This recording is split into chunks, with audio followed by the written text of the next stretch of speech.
Hey, are you ready for, let's see, another chapter of this book? Let's go. No, I'm gonna need to, let's see, find the right chapter where we left off.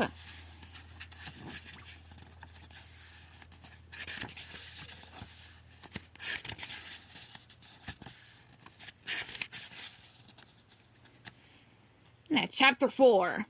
Later that evening, while the good citizens of Bikini Bottom slept in their beds, Plankton launched his evil plan. Using a helicopter jetpack, he took off and flew through the night. When he saw his final destination, he began to chuckle to himself. It's time to put Plan Z into effect. Plankton landed on a dark hill. He turned off his jetpack, then he stared out at the beautiful castle of seashells and pearls in front of him.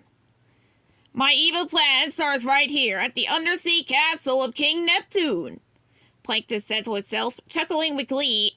He flew up to the castle's biggest window and peeked inside. On his giant throne sat the great merman, King Neptune. Neptune, the king of the sea, had a long beard and a big fish tail. He held his mighty trident in one hand, and on his head sat his golden crown. To Plankton, the king seemed enormous. Next to the huge king was his little daughter, Mindy. She was a very pretty mermaid with big eyes and a bright smile. Just then the squire entered and blew his horn. Then he unrolled a scroll and read from it. Royal court is now in session, announced the squire. Will the prisoners step forward? 2 tough-looking guards entered. The guards carried in a defeated-looking fish, bound in fin cuffs. So, Neptune began, you confess to the crime of touching the king's crown? Yes, but, squeaked the fish. But what? Yelled King Neptune. But it's my job, your highness, the little fish replied. I'm the royal crown polisher. Well, said King Neptune with a frown, I guess that means I can't have you fried. So, 20 years in a dungeon it is. Daddy! Cried Mindy, horrified. She swam over to the fish and unlocked his fin cups. The fish bowed politely. Thank you, Princess Mindy, said the royal polisher. Then the little fish ran away as fast as he could. It was time for the royal polisher to find a new job. Mindy! King Neptune roared. Now, how can you defy me? But, Daddy, why do you have to be so mean? I am the king, said Neptune, pounding his royal trident on the floor. I must enforce the laws of the sea. Well, I wish you'd try some love and compassion instead of these harsh punishments, said Mindy. That would be nice, added the squire. See, the king bonked the squire on the head with his trident. Squire, clear the room, demanded Neptune. I wish to speak with my daughter alone. King Neptune reached up and pulled off the heavy crown, revealing a shiny bald head. Then he showed it to his daughter. What is this, Mindy? Asked the king. Your crown? Asked Mindy uncertainly. And what does this crown do, Mindy? Asked Neptune. Mindy thought about it. Covers your bald spot, she guessed. It's not bald, the king bellowed defensively.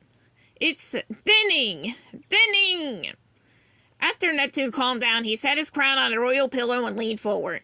This crown does much more than cover a slightly receding hairline, said the king. This crown entitles the one who wears it to be in charge of the sea. While the king imparted some wisdom on his daughter, Plankton crept into the room. He tiptoed up to the pillow, then, with a wicked chuckle, Plankton snatched the crown and slipped away without anyone noticing. One day you will wear this crown, continued King Neptune. Mindy was horrified. I'm gonna be bald! Thinning! Neptune cried. But the point is, you won't be wearing it until you've learned how to rule with an iron fist. Just like your father. King Neptune reached for his crown. His hand grabbed the royal pillow instead. He placed the pillow on his head. Dad, you're... Mindy stopped and stared. Crown, she said, pointing. With the pillow drooping over his eyes, Neptune picked up a gilded hand mirror and gazed into it. What the? He yelled. He frantically looked around the throne room, but the crown was gone. My crown! Neptune shouted. Then he jumped up from his throne and roared with anger. The king howled and howled like a kid who just had his favorite toy taken away from him. Now, someone's stolen the royal crown! Guards! Mindy, help me! Meanwhile, Plankton flew from the castle with his helicopter jetpack, carrying Neptune's crown and laughing to himself. As he flew back to Bikini Bottom, he passed over Goofy Goober's party boat. The joint was rocking and the music was blasting.